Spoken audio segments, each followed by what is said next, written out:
show.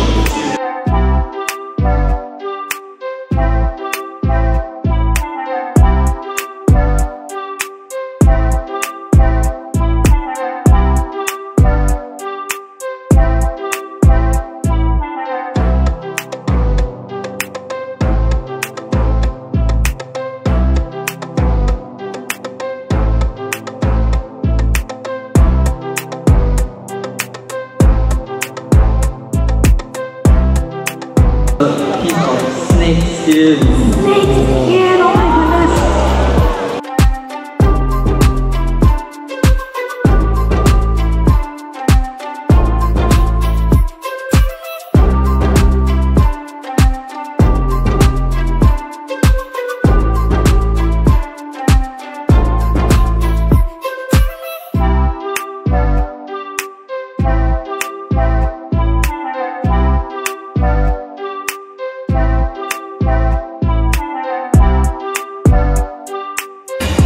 My wrist one shows how it's done.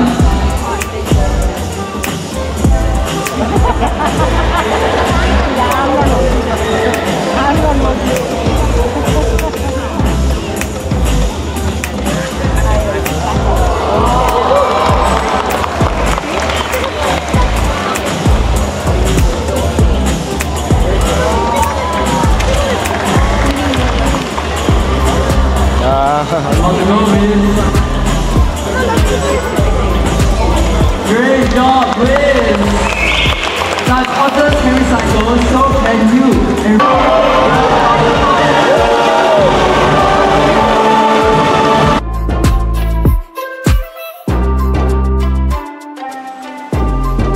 So guys, we're trying to hold the snake there, python. So it's my first time also to touch a snake. Yung bata, ayan. Hawakan niya yung snake.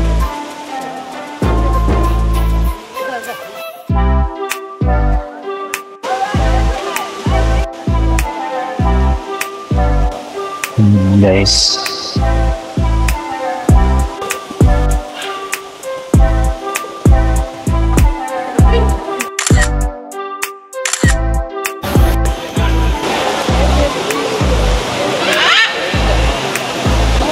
Hello.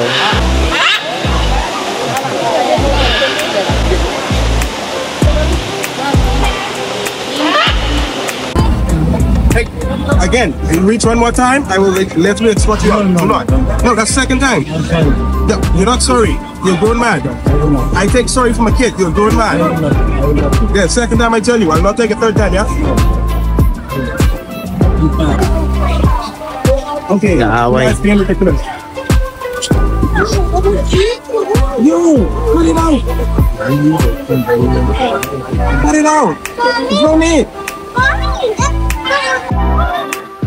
Nakita niyo yung mga parrots, sobrang friendly and nakakatuwa kasi hindi sila takot sa tao. Pero may mga tao kasi dito na hinahawakan sila, so bawal hawakan yung mga ibon. Bawal silang hawakan and ayan, tingin-tingin lang tayo. Or else pwede tayong palabasin dito. Like yung isang foreigner doon, hinahawakan niya yung ibon. Sinaway siya for the first time, then after that hinawakan pa rin, pasaway talaga. So ang ginawa, kinausap siya ng personal dito and baka palabasin siya kasi nga matigas yung ulo. So yun. So guys, ito na nga yung aming restaurant. So kung pakita ko lang sa inyo, ito lang sa mostly Malay, Indian, Singapore, and Chinese, Japanese. So ang tatry natin is yung local specialty, which is the chicken rice. Since ito nga yung pinaka-common dito sa Singapore. So na-try ko na yan, pero gusto ko yung i-vlog. So So guys, it's already 1:05 p.m. and ayun, syempre gutom na tayo and kain na tayo. So okay, yung pinili kong kainin, chicken rice and may soup and coffee. So ito pa lang yung pinili kong pagkain is the most common na kinakain dito sa Singapore. Pero sobrang parang social dito kasi syempre Singapore dito. Nakita niyo yung chicken niya dahil sobrang solid. Solid yung chicken. Tapos may egg, may coffee, meron din dito pechay. So kumain na tayo. Without further ado, na tayo.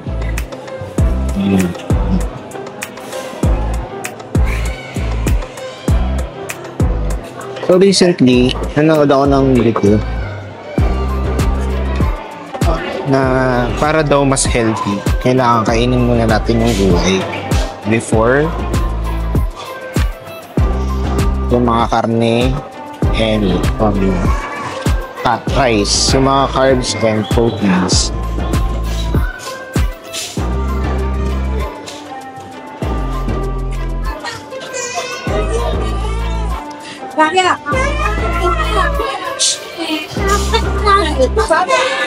Kasi nga, itong gulay na to is low yung glycemic index. It means hindi ka mag-sugar style. And it will serve as a mesh din sa small intestine.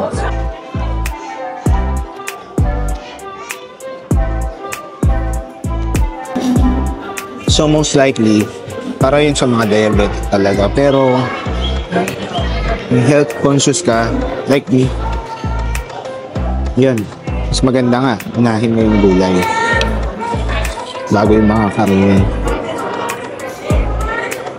So ang gusto ko dito sa chicken rice,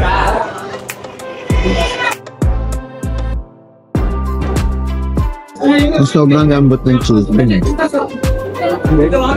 Yes, complete meal siya. Meron na siyang high protein diet siya kasi meron siyang chicken, meron pang egg and tofu. Tapos may soup pang kasama. Tapos dito sa Singapore, dito sa kanin, yung chicken rice sila, may kasamang beans. So high protein talaga. High protein diet tayo. And alam mo ba yung chicken rice, yung rice nila ay may gato. Hindi po sagat na. Kaya sarap. Sarap ng rice. Mapaparami ka ng kanin. Ang difference ng dito sa Singapore compared sa Pinas, ang mga pagkain nila dito hindi masyado maalat.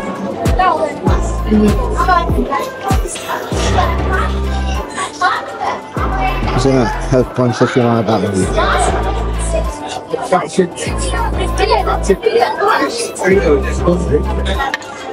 Mostly, but not all, health conscious.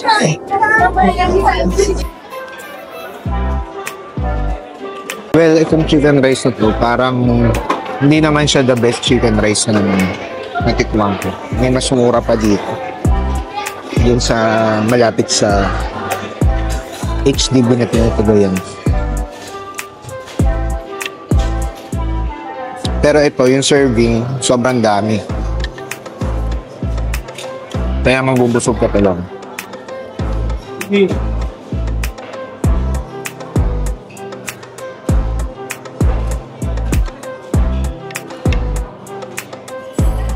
Yan ang gusto ko dito sa Singapore. May trabaho ka dito, bayad ang overtime. Sa Pinas, hindi. Like, Ako kasi nagtatrabaho ako sa hospital dati sa private. Overtime namin hindi bayad. Pati yung pagta-charting hindi bayad. Dito bayad. Saka maraming tutulong sa'yo dito. Yung trabaho divided. Imagine yung sa mga co-earners dyan.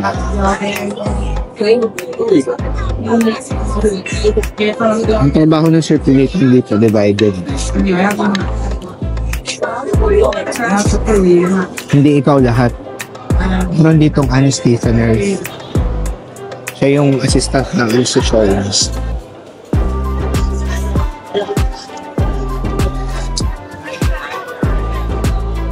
Sa Pinas, ikaw lahat.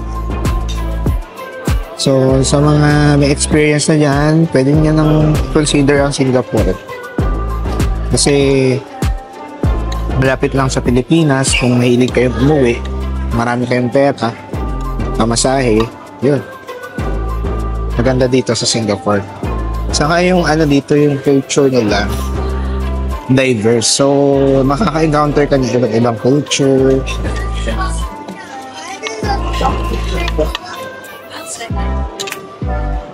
So, parang lalawak yung experience mo.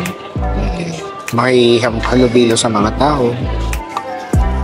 At first, mahirap kasi mag-a-adjust ka sa pagkain.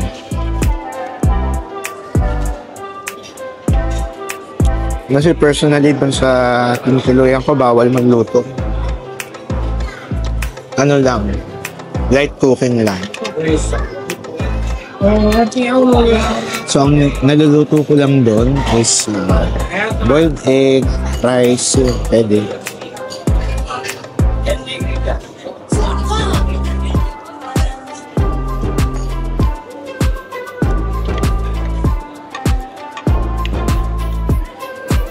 Yan nga pala yung mga HDB dito. So, kung kukuha ka ng bahay, alamin mo muna kung pwede magluto. Kung mahilig ka magluto. Pero kung hindi ka naman mahilig magluto, okay na yun, light cooking. Saka kung mag-isa ka lang naman, madali. Mas maganda yung kakain mo sa labas.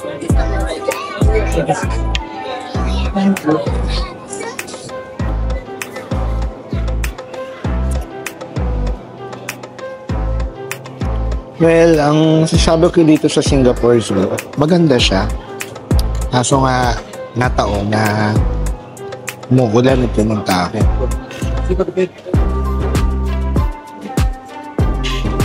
And marami pa akong part na din na napuntahan. So, after kumain, ayun, puntahan natin lahat.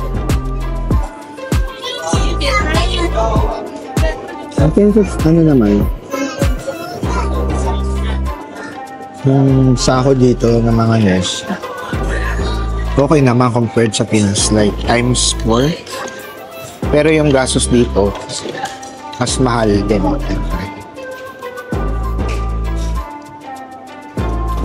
Pero still, better pa rin dito kasi sa Pinas toxic. So, lahat.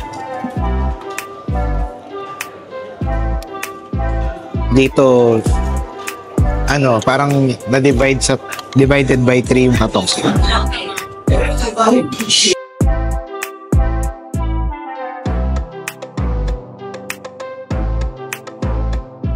Dito, bago ka mag-assist ng ibang surgeries, talagang ituturo sa'yo, hindi yung self-study.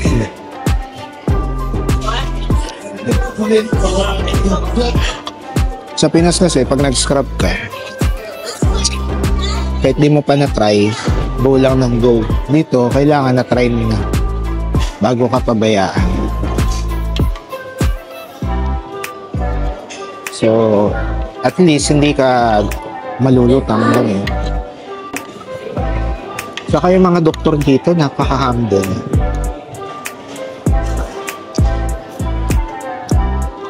hindi naninigaw. Bihira yung naninigaw. Like, ano lang, mga 2% lang out of 100. Sa Pinas, almost kalahati naninigaw. Based on my experience.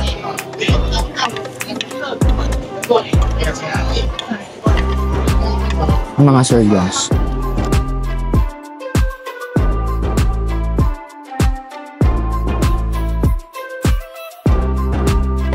So yung ano pala, yung Bird's Paradise, nakahiwalay sa Singapore Sofitel.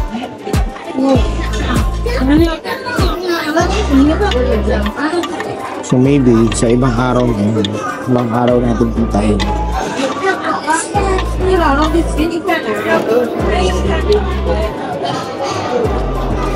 Ako talaga, wala akong hiling magagala eh. Kasi gastos. Pero sometimes you have to treat yourself. Kasi dumadating din yung time na parang nabe-burn out ka na yun. Minsan, kahit may pera ka, iniisip mo kung para saan ba lahat ng ginagawa ko.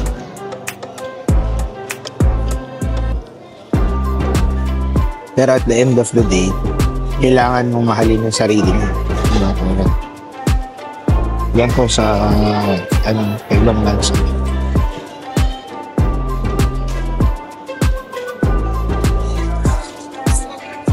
Kailangan mo maging malakas.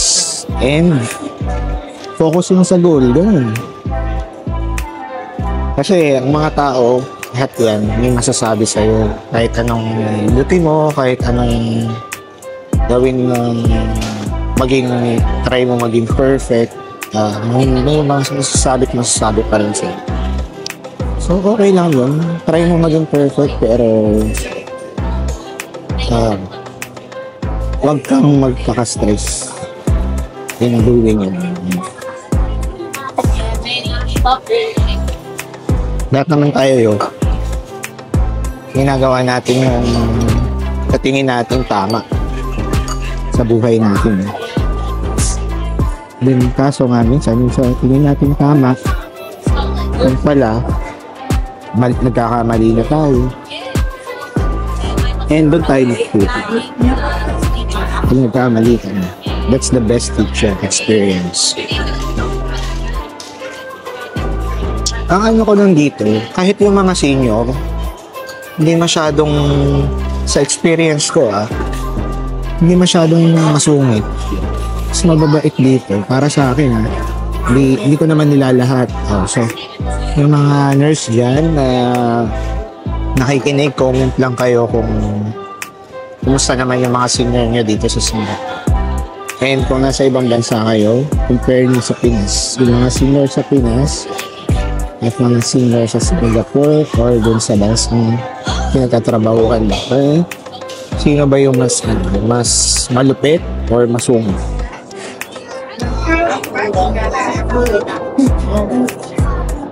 For me, times 3 na mas masungit sa Pinas. Kasi dito, ang mabait ng senior talaga. Hindi sila ganun ka-perfectionist. Hindi sila yung kumbaga, hindi namamahiya ng mga baguhan. And ano pa ba yung kailangan mo lang maging mag-budget dito. Unahin mo yung mga babayaran bago yung dubo. Babayaran, savings dito. Yan. Ay, babayaran, savings, panggastos, yun. Kasi laging huli yung luho. Kasi hindi naman pwedeng every time deserve ko to, ganyan. Hindi naman pwedeng every time kasi marami rin tayong responsibilities sa Pinas or sa mga future plans natin. Like me, kaya nga ako nag-vlog kasi malapit na rin akong umalis dito sa Singapore. Mag-US na ako. Hindi ko pa lang sinasabi sa manager ko, syempre. Pero 1 to 2 months, palis na rin ako. So, gusto ko lang i-explore itong Singapore. Kaya yung mga nurse dyan na feeling nyo nagsisisi kayo na sa Pinas, huwag kayong magpadala dun sa mga masasamang ugali. Yan. Yung mga perfectionist na katrabaho nyo. Kasi balang araw gagaling ka rin. Balang araw matututo ka rin. And kailangan mo lang maging matatag. Yung endurance ang kailangan mo, stamina sa mga pangbabash nila. Yan. Kasi marami ka talaga may encounter masama ugali sa trabaho. Naku, marami. Kahit dito meron din, mga ilan-ilan. Pero at the end of the day, ang kakampi mo yung sarili mo. Katunayan sa sarili mo na magaling ka rin, na may ibubuga ka rin na yung mga taong yan, kung paano nila itrato yung ibang tao, ganun din sila ka-hard sa sarili nila. Feeling nila sobrang galing nila, pero ayun, parang pinipressure lang din nila yung sarili nila. Kaya gusto nilang iparamdam sa iba yung pressure. Sabi nga nila, kung paano mo itrato yung iba, ganun mo rin itrato ang sarili. Kung ang pakitungo mo sa iba ay masungit ka, lagi kang nakasigaw, ganun din ang pakitungo mo sa sarili mo. Ganun ka rin ka-hard sa sarili mo. So, kung may mga taong ganun, instead na kainisan yan, maawa ka sa kanila kasi bakit ganun? Minsan may mental health issues na lang. So ikaw, go lang ng go as long as ang pasyente mo safe, as long as alam mo sa sarili mo na ginagawa mo yung trabaho mo, nakakatulong ka sa mga patient, maging mabait ka sa mga patient, lalo na sa mga charges, i-check ng mabuti. Kasi syempre nasa hospital sila, dapat hindi tayo mag-overcharge is the nurses, yung mga items na nagamit nila, check natin mabuti. Kasi healthcare nga yung pinakamahal sa lahat na expenses. Kahit yung mga milyonaryo dyan, kung nagkasakit, pag nagkasakit sila, di ba, naghihirap sila. Sabi nga ni Steve Jobs, yung healthcare nga daw yung most expensive pagkakagastos sa mga user. Yun. Kailangan mayaman, mahirap, may HMO, may o wala, private man yan or public. Maging tayo, considerate kasi patient yun. So, yun. And ano pa ba? Yun lang, wala, lang to, random thoughts. Anong connect nito sa Singapore Zoo? Ayan, may touch of nursing experience dito. Kasi bihira lang din ako mag-vlog. Okay. So, ayan. Masyadong seryoso na and nonchalant.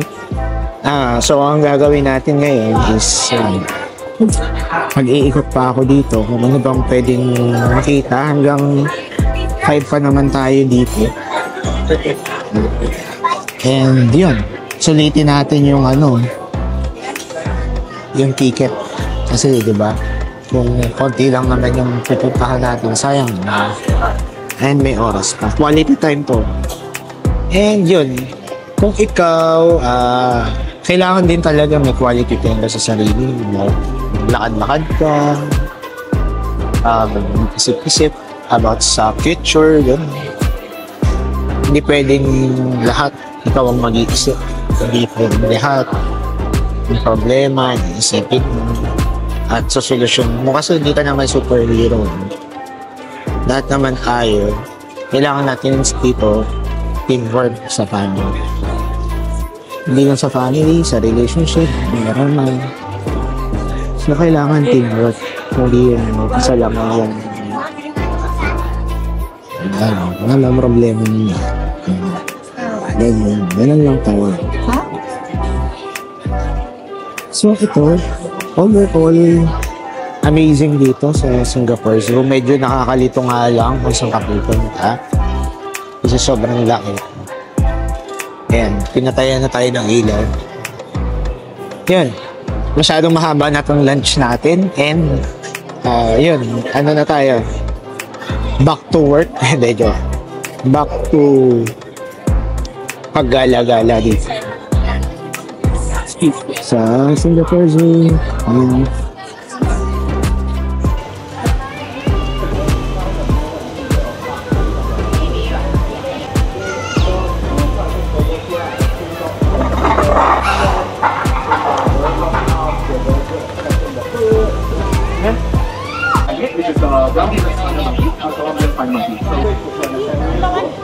Another type of monkey.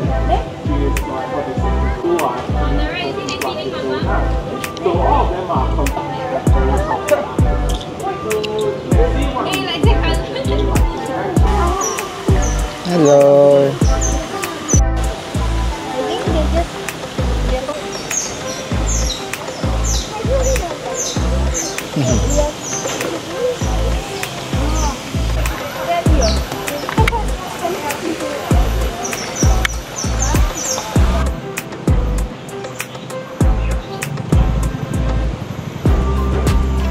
It's like a Carabao.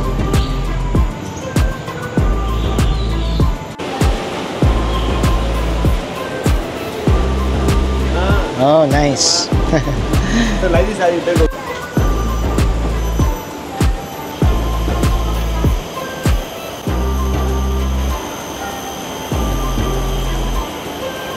Pahinga yung mga tiger.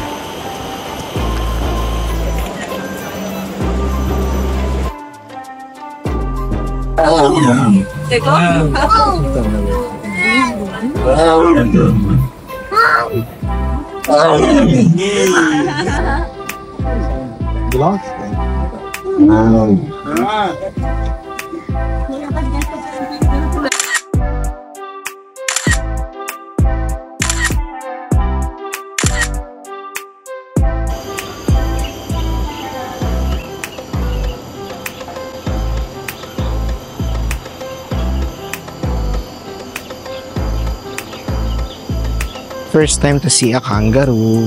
Resting. Ayan, nakatingin siya dito. Hi! Kangaroos. Ayan sila, baby pa. Ito yung isang mataba. Yung isa doon. Ayan o. Tumatayo na isa. Hi! Tree kangaroo. Now let's go to the primate kingdom. And it's like hiking, you know.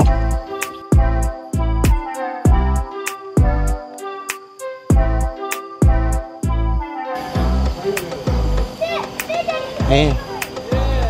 Wow.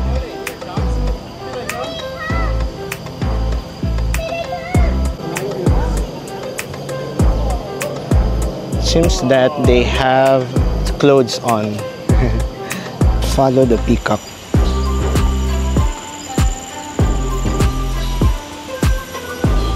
Hello.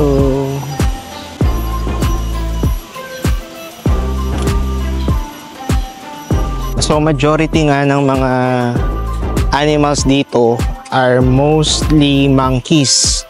Kasi nga siguro kasi nanggaling nga tayo sa mga monkeys, di ba? Yan. So ito, ayan, may monkey ulit dito. They are the black and gold howler monkey. So ito ang sinasabi ko, meron silang mga water refilling stations like this. Yan. So ano ba yung mamimiss ko dito sa Singapore? Siguro yung greeneries. Kasi kung makikita nyo, napakaganda talaga ng layout dito. Pinagplanuhan nila lahat, and at the same time, ang dami pa rin puno.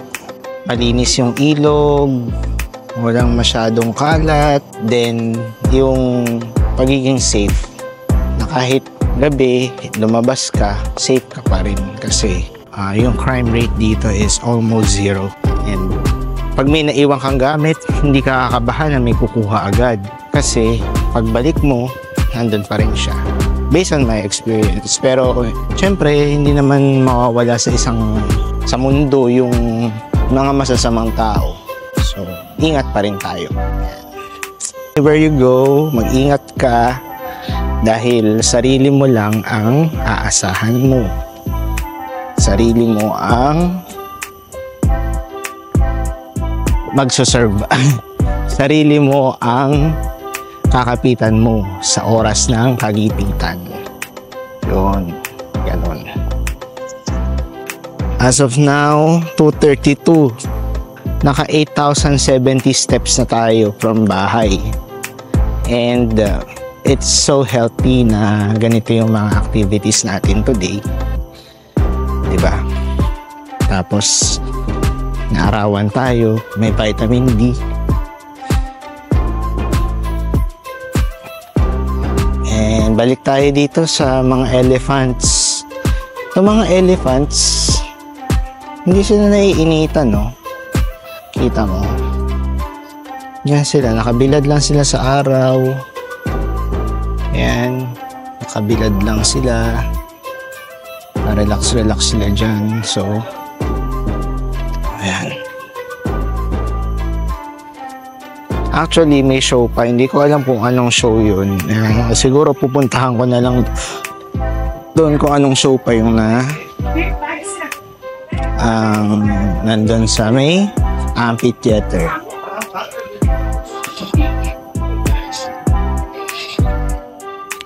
So far, masaya kahit mag-isa.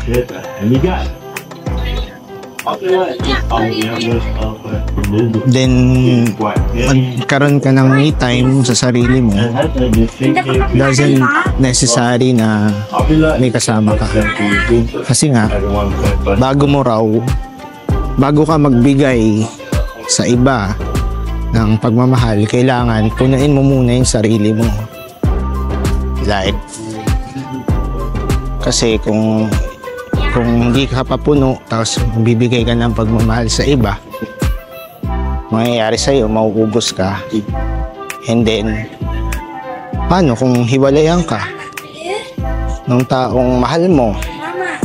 Eh di, madedepress ka, di ba? Ganun lang yun. Kailangan, love yourself first. Yan ang thought for the day natin.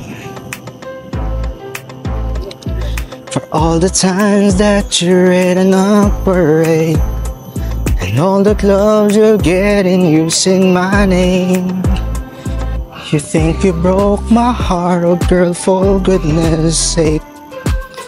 You think I'm crying on my own, well I ain't. 'Cause if you like the way you look that much, oh baby, you should go and love yourself. Yan, ganoon. Ipakanta pa tayo, ang korte mo. Yan. So guys, 3 PM na and marami na tayong napuntahan. And may nakita ako ditong rest area. Ayan, rest area. Try nating i-explore. Climbing part.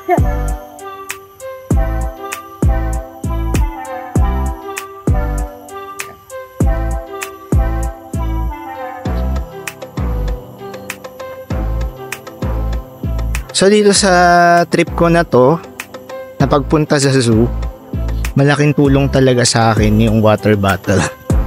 Kasi to stay hydrated and para na rin makatipid.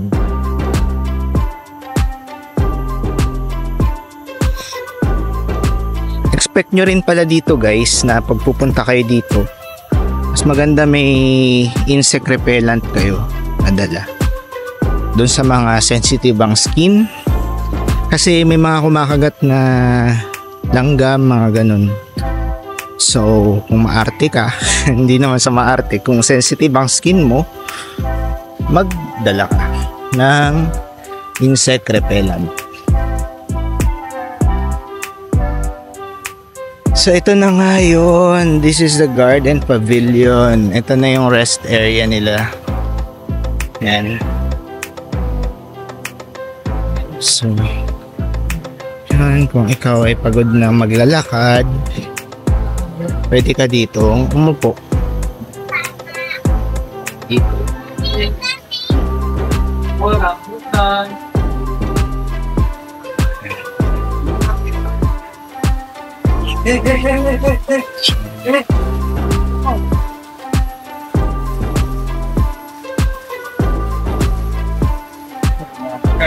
So dito sa zoo, sa mga shows nila, ang pinopromote nila is mag-recycle, reuse, and reduce. Yun, reduce, reuse, and recycle. Para masave nga yung environment natin, and yun, kailangan hindi lang yung pansarili natin yung iniisip natin, isipin natin na meron tayong mga animals na nakatira pa rin sa wild, na yung paggamit natin ng plastics, tapos yung pag hindi natin tinatapon ng maayos yung basura natin, hindi tayo nasi-segregate. So ito'y nakaka-apekto in the long run sa ating environment and also dun sa mga animals na nakatira sa wild. Yan lang naman yung gustong ipakita dito sa zoo, na mahalin natin yung environment natin and also the animals. Yung mga animals dito, napaka-cute and magugustuhan nyo talaga yung mga behavior nila. Very friendly sila sa mga tao. So yan, perfect talaga to sa family bonding. Ayan, may mga bata, masaya sila dito.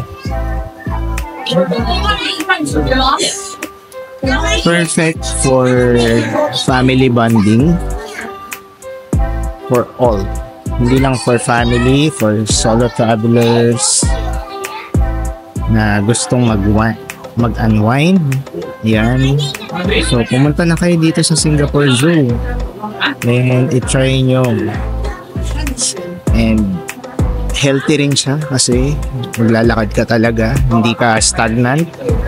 Especially yung mga work from home, yung mga kulang sa exercise, mga sedentary lifestyle dyan. Punta na kayo dito and experience nyo yung nature. So ito, maglalakad pa rin tayo and ini-enjoy natin yung nature dito sa Singapore Zoo. Ayan. Napakaganda, di ba? Fresh air, then maraming animals. Ayan lang, mag-ingat tayo, baka biglang ahas yan. Oh, may crocodile. Ayan, oh, tulad yan, may crocodile.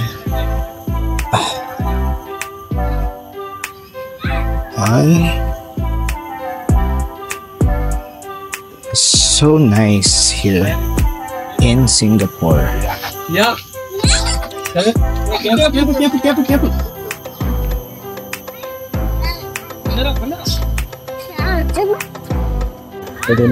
So yan na naman yung tram.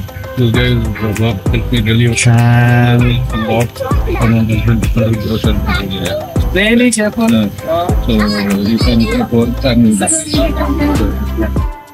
Ayun guys, pag nagpunta ka pala dito sa Singapore, at first ma-amaze ka na pwede pala ang isang bansa maging ganito, na maayos, malinis,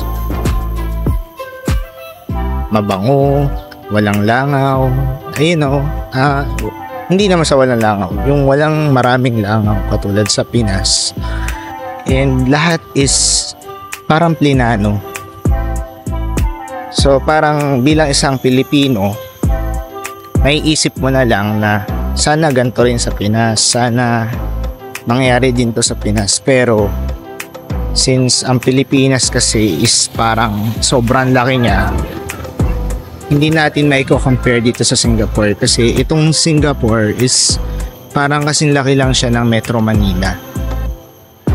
Kaya nung na-found tong bansang ito, before part siya ng Malaysia, then nag-gain siya ng independence, that's the time siya na dinevelop nung unang administration dito.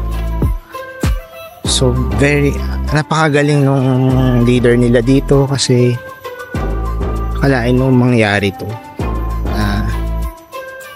ang isang bansa ay maging ganito ka-organize. Yun lang talaga yung nakakabilib dito, and ka-safe and kayaman. Yun. So there's no impossible, di ba, in life. Kung gugustuhin natin, kung magiging disiplinado lang tayo, mangyayari din to. And kung magiging determinado tayo sa buhay, may mapupuntahan yung buhay natin na maganda. Katulad na lang na yung Singapore. Siyempre, lahat to nagsimula lang sa dream, di ba? And now, it's one of the most industrialized country in the world. Yan. So kung ano-ano na sinasabi ko, kasi wala na nga akong masabi. First time ko nga mag-vlog, so ito na. Balikan natin itong si Tiger, kasi si Tiger ay medyo shy kanina. So ito na siya.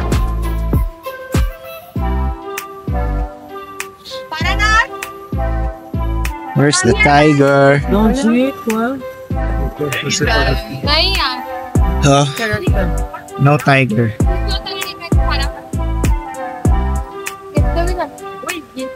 So yun. Wala yung tiger kasi mainit. Siguro nagpapahinga. So yun. Ayun. Tiger is there. Ayan yung tiger. Yan. See? Kung siya nakatingin, gusto niya magpahinga eh. Kasi mainit na yung panahon, so yan. Para lang siyang malaking pusa na behave lang naman siya, kaso medyo shy siya sa mga tao.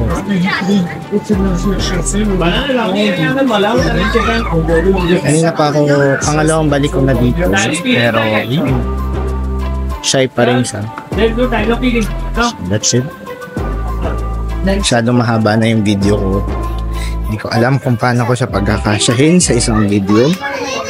And yan. By the way, I am doing this vlog not only to share, but also for myself.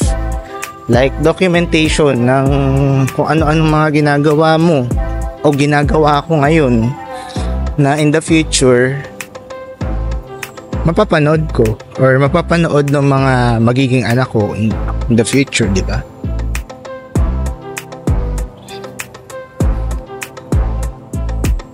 Yan. Ito pala yung tiger. Meron silang ganito. Yan. Statue of a tiger. Then dito, so lakad lang tayo. And ano pa ba? Ang gusto ko kapag solo lang ako gumagala is nagagawa ko yung gusto ko. Yung wala ka naiisipin, di ba? Pero hindi naman ibig sabihin na ayoko na may kasama, pero it's healthy rin sa life natin na minsan mag-isa tayo. Ayan, to just recharge. Kasi ano akong tao, yung ambivert. It means that combination of introvert and extrovert. So minsan gusto ko may kasama, minsan gusto ko rin mapag-isa to recharge myself. So yun.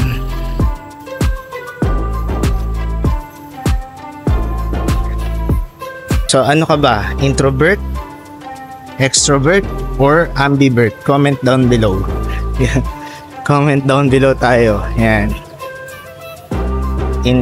Sige. A, introvert. B, extrovert. C, ambivert. Or D, none of the above. Balikan natin itong monkey na to. Ang tawag nila dito is proboscis monkey. Ayan o. Tingnan mo yung ilong niya. Ang cute. Ayan. Diba? Tingnan mo yung ilong niya o. Proboscis monkey. So size matters. Ayan. Name for the male's pendulous nose, which is used to attract the females. So the bigger the nose, the more attractive they are. Okay. Sana meron na, kasi kanina nagpunta na ako dito. Ito yung first na pinuntahan ko, pero wala. Masara. So ito na. Tingnan natin kung nandito na sila. Ayun. Ayun sila oh. Natutulog. They are sleeping. Yan. Oh. Oh, cute.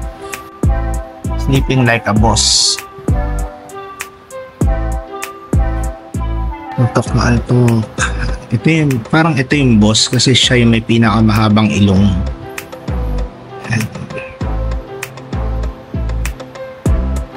Meron din ditong mga tawag dito, mga arwana. These are arwanas. Tumising.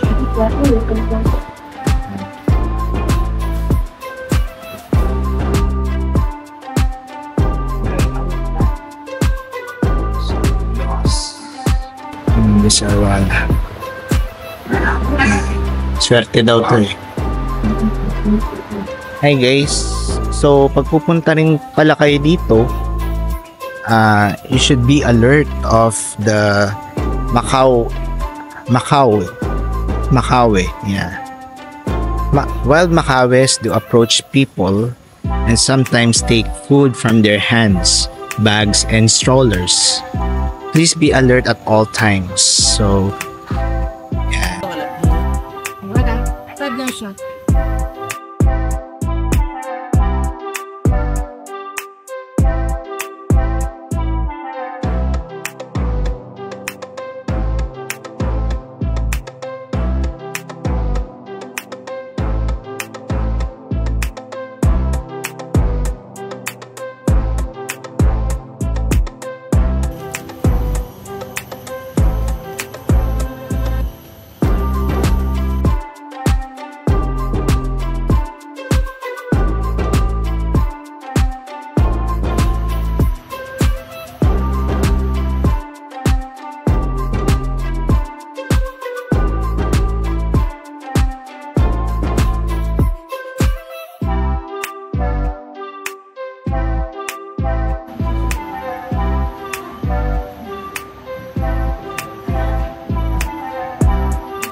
He's 100% coming with you.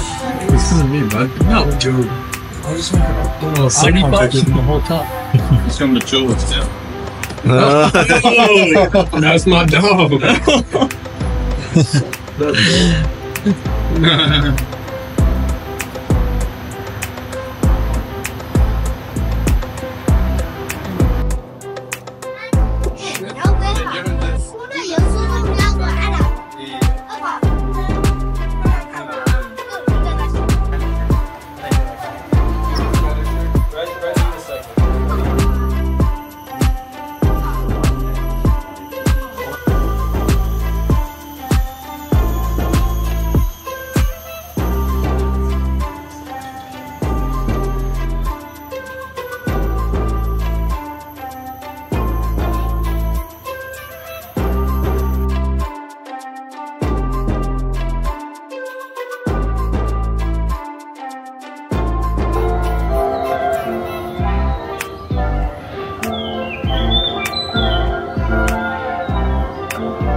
So, pag ubos na daw yung pagkain, ayan, magwo-walk away na sila.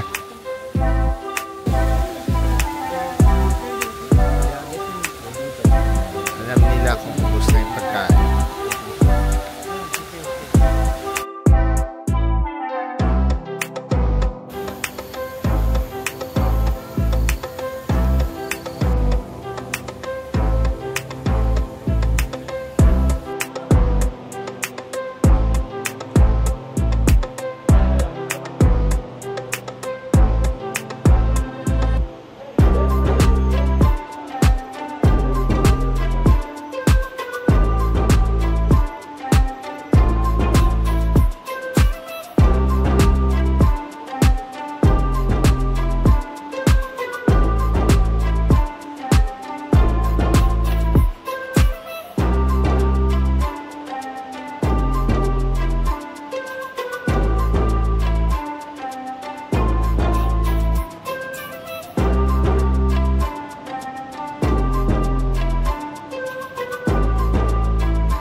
Splish Splash. Pwede pala dito na mag-shower din yung mga bata. And we have to shower first before entering the water playground.